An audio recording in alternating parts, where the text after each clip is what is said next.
Happy Holi. नमस्कार दोस्तों, मैं सिंगर चंदू। गांधी बाबा बाईस बनिया, गांधी बाबा बाईस बनिया। वाह वाह। बैठे बैठे चलावे दुनिया, कहीं बोल बोल रे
भाई के साथ न छूटे कहीं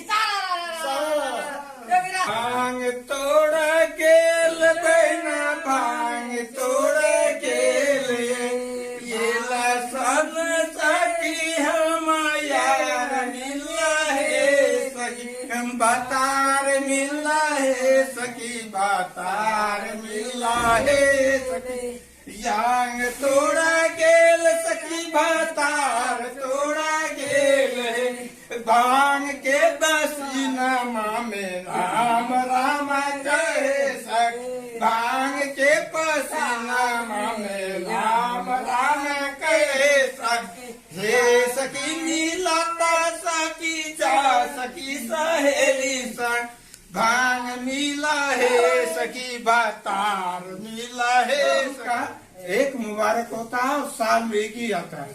होली खेला जा जोगीरा, होली खेला हो, होली खेला जा जोगीरा, होली खेला हो, एक दिस खेला कन्हैया, एक दिस खेला होरी हो, सदाय नंदन है यही द्वारे मोहन खेला होरी हो, होली नंदन है यही द्वारे मोहन खेला होरी हो। दोस्तों, आज होली की हार्दिक शुभकामना आप सभी दोस्तों को। हैप्पी होली, हैप्पी होली भाई। आप सब लोग भी होली मनाइए और खुशी का मौका आज एंजॉय कीजिए।